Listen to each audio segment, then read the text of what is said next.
আজকে দেশের উলামায়ে কেরাম বহুত আলেমরা আমার যত মাহফিল সব মাহফিলে বলে থাকি, আমার দেশের উলামায়ে কেরাম এই পর্যন্ত কেউ বলতে পারবে না সরকারি সম্পদ লুটপাট করেছে। তেলের বোতল উলামায়ে কেরামের বিছনার তলে পাওয়া গেছে, এমন ইতিহাস কেউ দেখাইতে পারে নাই। করোনায় দেখছেন বহুত মেম্বারদের খাটের তলে তেলের বোতল পাওয়া গেছে। আপনাদের এলাকাত নাই, আমাদের এলাকাত পাওয়া গেছে। আমি ওই দিন এই কথা বলার পরে এক মেম্বার হুজুর তেলের বোতল তো এটা সাধারণ বিষয়, আমাদের মেম্বার একটা লেপটিন খাই লাইছে, দুইটা লেপটিন দুইটা খাই লাইছে। আমি কই বেটা কি কস, লেপটিন আমার মেম্বার সাহেব খাইতে পারেনি। ও হুজুর আপনি বিশ্বাস করেন না, আমার আরেক মেম্বার সাহেব এনে বসা আছে, উনি আবার এমন না, দুই লেপটিন খাইছে। আমি কই কথা একটু বুঝে শুনে খাও, লেপটিন কি মানুষে খায়নি? গরু ছাগলেও তো লেপটিন খায় না। কয় না আমরা মেম্বারে দিয়ে খাইছি। বলে কেমনে খাইছে? আমাদের ওয়ার্ডে 21 সালের জানুয়ারির বাজেটে দুইটা লেপটিন আছে, তো এই লেপটিন দুইটা গরিব না দিয়া এই দুই লেপটিন বেড়া বিক্রি করে টেয়া গুলা খাইছে। টেয়া খাওয়া লেপটিন খাওয়া সমান কত? টেয়া খাওয়া লেপটিন খাওয়া সমান কত না? সমান কত? আমাদের দেশের উলামায়ে কেরামের এমন ইতিহাস নাই যে সরকারি সম্পদ আত্মসাৎ করেছে। উলামায়ে কেরামের এমন ইতিহাস নাই রাষ্ট্রের সম্পদ লুটপাট করেছে, জনগণের সম্পদ আত্মসাৎ করেছে। উলামায়ে কেরাম হকের পক্ষে কথা বলেছেন, ইসলামের পক্ষে কথা বলেছেন, কোরআন হাদিসের পক্ষে কথা বলেছেন। আমার দেশের উলামায়ে কেরাম এই পর্যন্ত ইতিহাস কেউ দেখাইতে পারবে না 10টা খুনের মামলা আছে, 20টা দুর্নীতির মামলা আছে, 10টা অপহরণের মামলা আছে, 10টা লুটপাটের মামলা আছে, 10টা গুণ খুনের মামলা আছে। উলামায়ে কেরামের এমন ইতিহাস কেউ দেখাইতে পারবে না। তারপরেও আমার দেশের আলেমদেরকে কেন জেলখানায় আবদ্ধ করা হয়? আমার দেশের আলেমদেরকে দিনের পর দিন কেন রিমান্ডে দেওয়া হয়? আমার দেশের আলেমদেরকে কেন জুলুমের তরে শিকার করা হয়? নাট্যমঞ্চের পরিমণিকে 2 হাতে 2 পুলিশে দইরা আদালতে উঠায়। আমার দেশের শাইখুল হাদিস মসজিদের ইমাম উলামায়ে কেরামদেরকে হাতে হ্যান্ডকাপ লাগায়া হাত করা লাগায় আদালতে উঠানো হয়। আহমদ কাদিয়ানী সে তার কিতাবের মধ্যে লিখেছে, কাদিয়ানী তার কিতাবের মধ্যে লিখেছে যে আমার কাছে ওহী নাজিল হয়। তো ওহী কোন ভাষায় নাজিল হয়? এক এক নবীকে আল্লাহ তাআলা এক এক ভাষায় ওহী নাজিল করেছে। আমাদের নবী ওনার বাড়ি কোথায়? মক্কায়। ভাষা কি? আরবি। কোরআনের ভাষা কি? আরবি। ওনার ভাষা যেহেতু আরবি, আল্লাহ পাক ওনাকে আরবি ভাষায় ওনার উপর ওহী নাজিল করেছেন। তো কাদিয়ানী সে তার কিতাবে লিখেছে যে আমার সাথে আল্লাহ পাক কখনো কখনো আরবি ভাষায় কথা বলেছেন, কখনো কখনো হিন্দি ভাষায় কথা বলেছেন, কখনো কখনো ইংরেজি ভাষায়ও কথা বলেছেন। সে তার কিতাবে আহমদিয়া কিতাব 2 নম্বর খণ্ডে সে লিখেছেন আল্লাহ পাক আমাকে আই লাভ ইউ বলেছে। আল্লাহ তারে কি কয়? I love you. সে তার কিতাবে লেখছে যে আমি বহুমাত্রী রোগে আক্রান্ত, তো আমার পকেটে সবসময় মিডা রাখতাম, মিডা। তো এক পকেটে থাকতো মিডা, আর এক পকেটে থাকতো ডিলা। তখন তো মাটির চাক্কা দিয়ে মানুষ ডিলা ব্যবহার করত, ডিলা রাখতো। তো উনি বলেন আমি বহুমাত্রী রোগে আক্রান্ত থাকার কারণে অনেক সময় ডিলারে মিডা মনে করে খাই লইতাম। এই লোক কখনো মুসলমানদের নবী হইতে পারে? তারে যে নবী মানবো তার ঈমান আছে? হ্যাঁ, তার ঈমান নাই এই কথাও যে না করবো তারও ঈমান নাই। কাদিয়ানীরা কাফের, কাদিয়ানীরা কাফের, তাদেরকে যে কাফের বলবে না তারাও কাফের। কাদিয়ানীর পক্ষে যদি আমার দেশের সরকার কথা বলে সেও কাফের, কাদিয়ানীর পক্ষে যদি এমপি মন্ত্রী কথা বলে সেও কাফের, আমার এলাকার চেয়ারম্যান মেম্বার কাদিয়ানীর পক্ষে কথা বললে সেও কাফের। দলিল চারা কাফের। কেন? আল্লাহ রাসূল বলেন লা ইউমিনু আহাদুকুম হাত্তা আকুনা হাব্বা ইলাই মিন ওয়ালিদিহি ওয়া ওয়ালাদিহি ওয়ান নাসি আজমাইন। হে আমার উম্মতেরা, এতক্ষণ পর্যন্ত তুমি পরিপূর্ণ মুমিন হইতে পারবে না যতক্ষণ পর্যন্ত তোমার অন্তরের মধ্যে তোমার সন্তানের চেয়েও, তোমার স্ত্রীর চেয়েও, তোমার মা বাবার চেয়েও, তোমার আত্মীয় স্বজনের চেয়েও, তোমার সয় সম্পত্তির চেয়েও, তোমার রাষ্ট্রের চেয়েও, এমনকি তোমার জীবনের চেয়েও আমি নবীর মহব্বত তোমার অন্তরে বেশি পয়দা না করব। নবীর মহব্বত যতক্ষণ অন্তরে না আসবে মুমিন হওয়া সম্ভব না, মুমিন হওয়া সম্ভব না।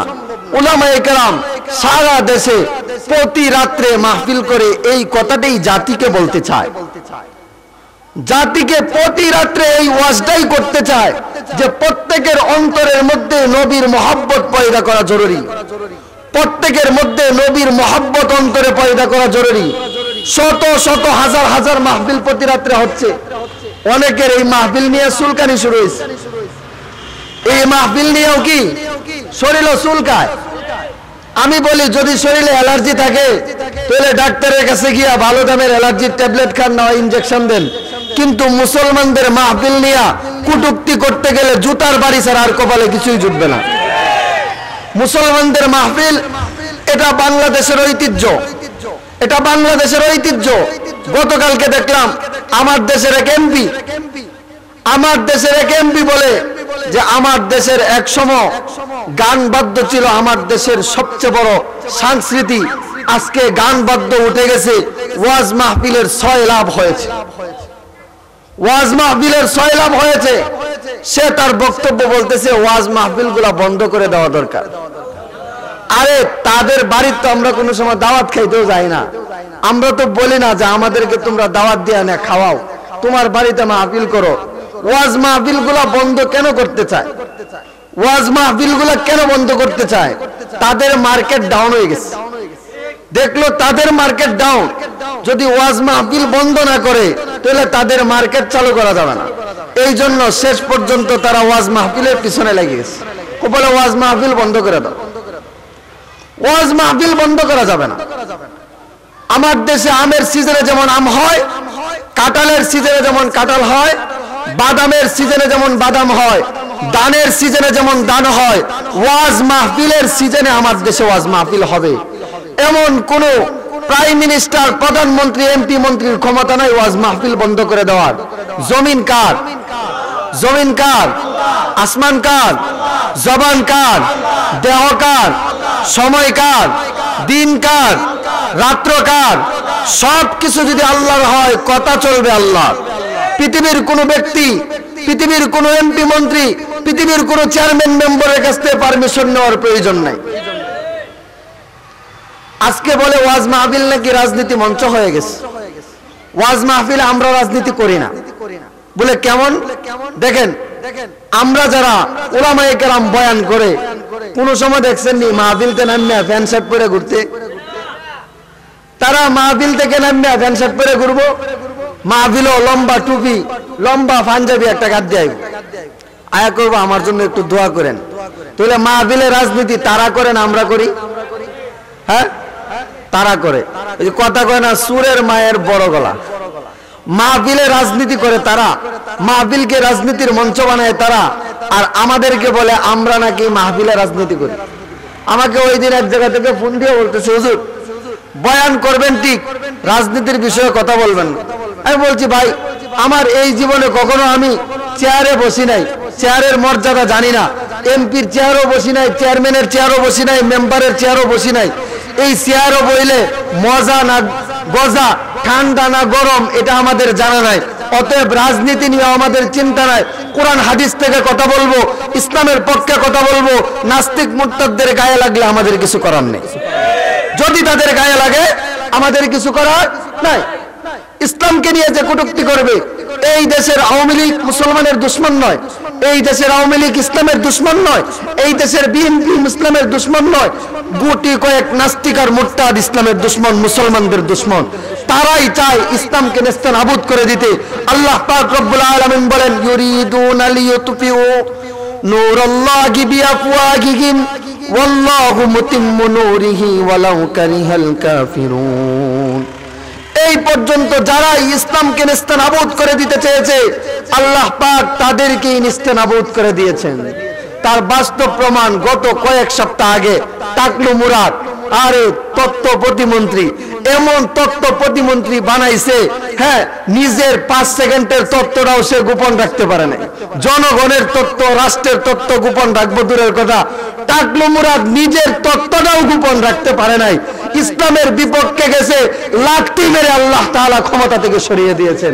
আল্লাহ পাক এটাই বলেন, ইউরিদুনা লিইউতফিউ নূরাল্লাহ বিআফওয়াহিহিম ওয়াল্লাহু মুতিম্মু নূরিহি ওয়ালাউ কারিহাল কাফিরুন।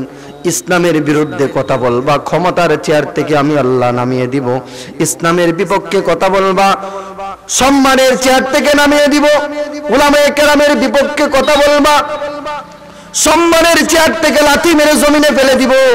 সম্মানের চেয়ার থেকে তোমাকে লাথি মেরে ফেলে দিব। কোরআনের বিপক্ষে কথা বলবা, তোমার মন্ত্রীর চেয়ার থেকে লাথি মেরে তোমাকে ফেলে দিব। এমন এমন ভাবে ফালবো যে তুমি দুবাই গেলেও তোমার জায়গা হবে না, কানাডা গেলেও জায়গা হবে না, জার্মানি গেলেও জায়গা হবে না। বাংলাদেশে এয়ারপোর্টে আসবা, চোরের মতো বাই রুট দিয়া পালিয়ে চলে যেতে হবে। তোমার জায়গা বাংলাদেশেও জনগণের সামনে আসবা না। আমি বলতে চাই, যদি এই সকল ইসলাম বিদ্বেষী ব্যক্তিরা মইসাইলের জমিনে আসে, মুরব্বী তো দূরের কথা, ইমাম সাহেব তো দূরের কথা, মইসাইলের যুবকেরা পিটাইতে পিটাইতে রাস্তায় তাদের শরীর কুত্তার সামনে খাওয়ার জন্য দিয়ে দিবে। ইসলামের ক্ষতি হইতে দিবে না। ইসলাম এমন এক জিনিস, আল্লাহ পাক রব্বুল আলামিন বলেন, আমি যুগে যুগে ইসলামের হেফাজত করেছি। কিভাবে করছে জানেন? নমরুদ কয়, ইব্রাহিম তুমি এতিম মানুষ, তোমার বাপ তোমারে ত্যায্যপুত্র করে দিছে, তোমার মা তোমারে ত্যায্যপুত্র করে দিছে, তোমার সাথে আর আমি কি যুদ্ধ করব? তোমার সাথে আমি আর কি লড়াই করব? যাও তুমি গিয়া তোমার আল্লাহরে বলো আমার সাথে লড়াই করার জন্য। নাউজুবিল্লাহ কইতেন।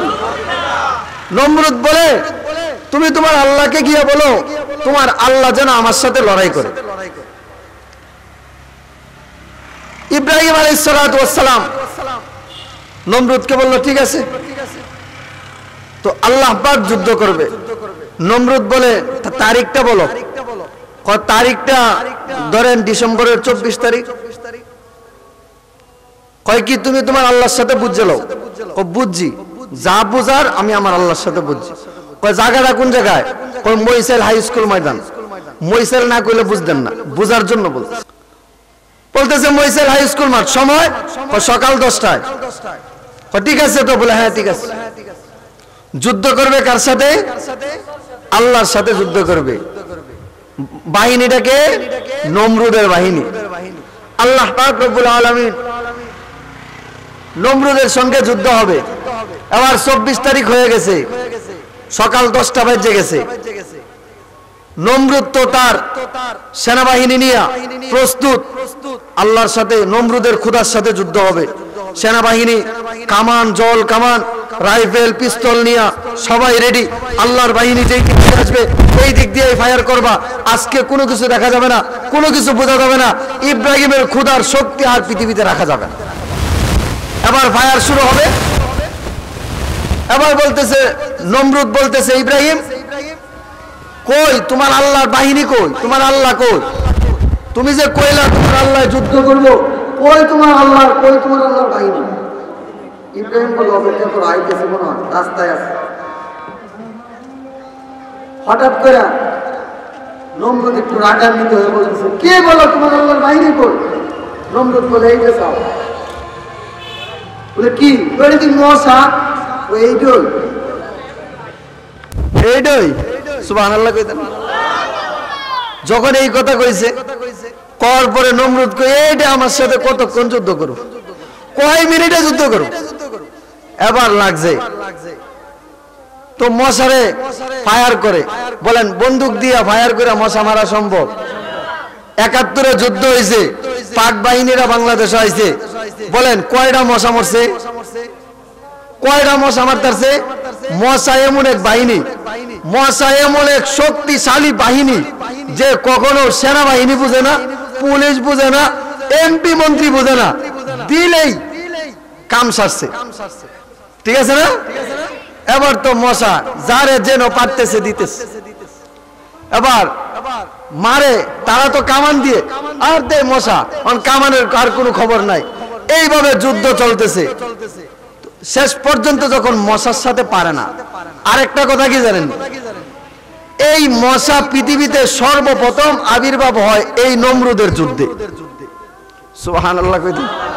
এর আগে আসমানের নিচে জমিনের উপরে মশা ছিল না। হুজুরে জিজ্ঞেস, হুজুর আসেননি? মশা ছিল। নমরুদের যুদ্ধে আল্লাহ মশা পাঠাইছে। তো মশার সাথে যখন পারে না, এবার নমরুদ কই যায়, তো নমরুদ দৌড় দিস। তো দৌড় যখন দিছে, দৌড় দিয়া মইসেল বাজার পর্যন্ত আইছে। একটা ল্যাংরা মশা, সে আর যুদ্ধের মাঠও যাইতারছে না, রাস্তার দ্বারা হারিয়েছে। হ্যাঁ উঠতে আল্লাহ আমার যদি একটা সুযোগ দিতা, খালি অনুমতিটা দেও না, বড়টা যাইতেছে গা দৌড়ালে কয় দৌড়। এবার মশা কি করছে, আস্তে করে নাকের ভিতরে দিয়ে ঢুকছে, একবারে দৌড় দিছে, দৌড়ের লগে নাকের ভিতরে ফোন ঢুকছে। তো ডুইকা ডাইরেক্ট মাথার মগজ। এবার নমরুদ তো শুধু খালি মাথারে তাফরায়। তার মন্ত্রীরা কয়, স্যার তাফরা দিলে কেমন লাগে? কয় ভালো লাগে। কতক্ষণ দিবেন? একটা লুক রাখ গেল, একটা লুক রাখেন, শুধু খালি এর কাম হইব, বেতন 20,000 দিবেন, আপনার মাথায় তাফরাইব। এবার লোক একটা রাখছে, 20,000 টাকা বেতন, 3 বেলা খানা ফ্রি, যত সুযোগ সুবিধা আছে সব পাইব, শুধু কাজ 3 বেলা মাথায় তাফরাইব। যারে বেতন দিয়ে রাখছে হ্যাঁ কয়, আমনে আমগোর প্রধানমন্ত্রী বাদশাহ, আমনেরা আমি হাত দিয়ে তাফরা দিমু, দেখতে কেমন দেখা যায়। বলে একটা কাজ করি, তুলা দিয়ে একটা কিছু বানাই। তুলা তো নরম জিনিস, এটা দিয়ে বানাইয়া বাড়ি টাড়ি দেই, আরাম পাইবেন। তো তুলা দিয়ে বাড়ি দেয়, আরাম লাগে না। কারে লাগে না? বলে তাহলে আরেকটু শক্ত দিয়ে বানা। আরেকটু শক্ত দিয়ে কি দিয়ে বানাইবো? সিদ্ধান্ত নিছে চামড়া দিয়ে বানা। এবার চামড়া দিয়ে বানাইছে। আচ্ছা কোন চাই চামড়া দিয়ে কি বানায়?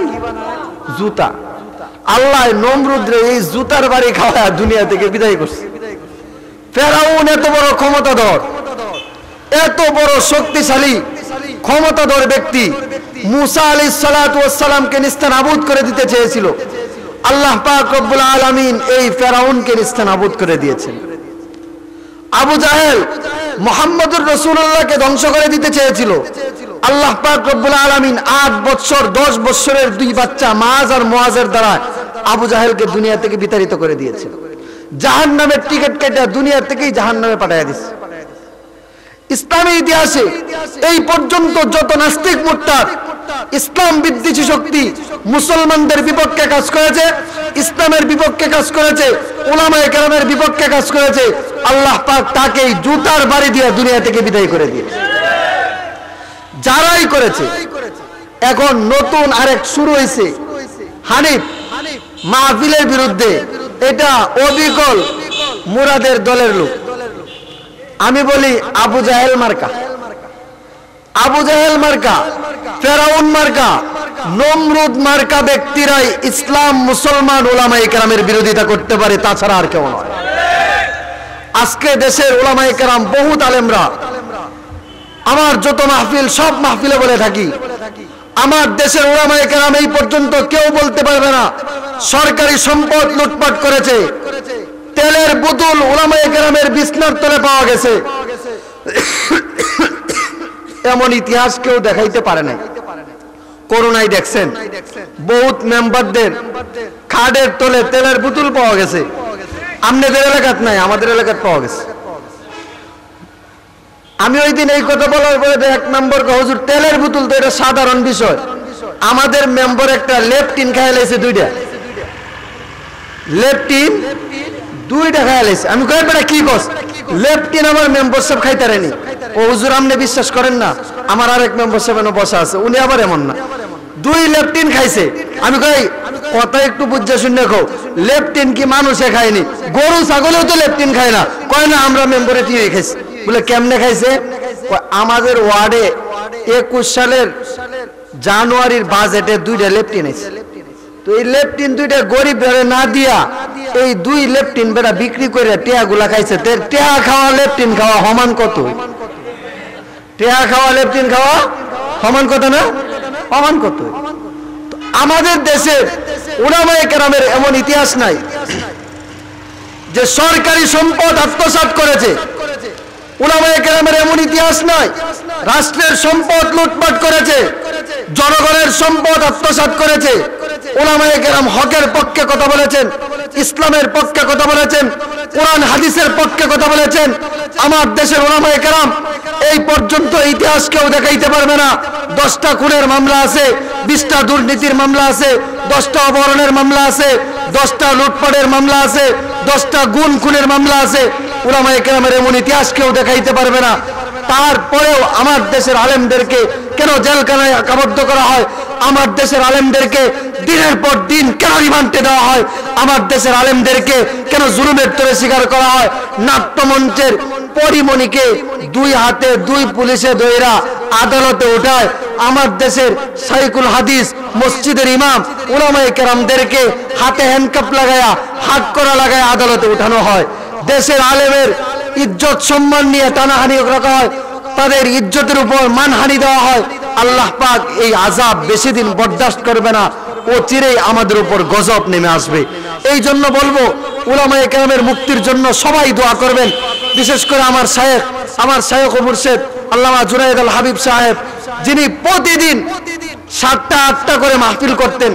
গত বছর এক প্রোগ্রামে হুজুরের সাথে দেখা, হুজুর বলে আমি বয়ান করেন, আমি হুজুর উঠতেছে বলতেছে বাবা এটা 9 নম্বর প্রোগ্রাম। আরেক মাহফিলে দেখা, হুজুর বলে বাবা এটা 8 নম্বর প্রোগ্রাম। 8টা করে এটা 9 নম্বর প্রোগ্রামে উঠছি।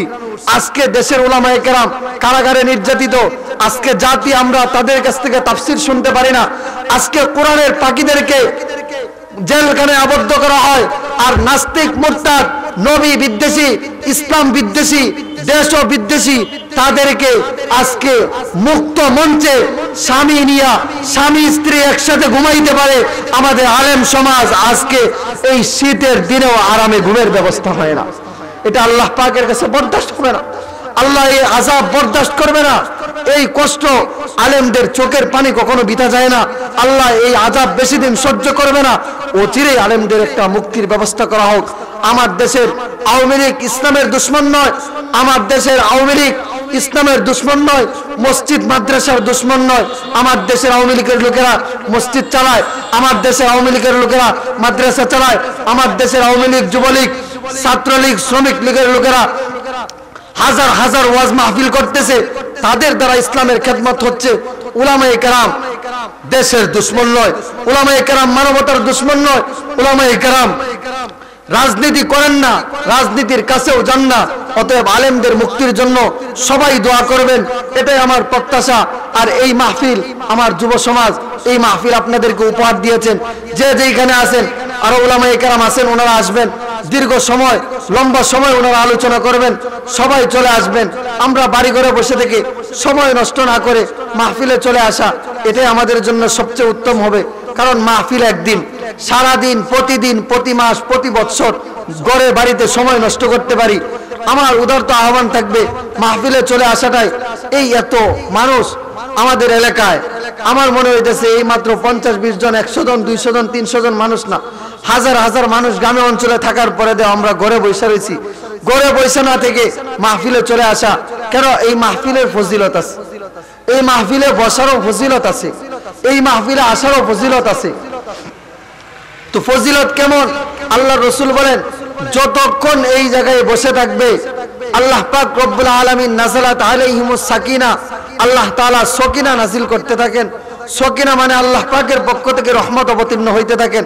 আমার অনেক ভাইয়েরা মাহফিলে না আউটে বৈশা বয়ান শুনতেছেন, আপনারা বয়ান শুনতে পারবেন কিন্তু এই রহমতের বরকত আপনারা পাইবেন না। অতএব মাহফিলে চলে আসেন, এটাই আপনাদের প্রতি আমার উদারত আহ্বান। ওয়া আখির দাওয়ানা আনিল হামদুলিল্লাহি রাব্বিল আলামিন, নাসরুম মিনাল্লাহি ওয়া ফাতহুন করিব ওয়া বাশশিরিল মুমিনিন। আসসালামু আলাইকুম ওয়া রাহমাতুল্লাহি ওয়া বারাকাতুহু।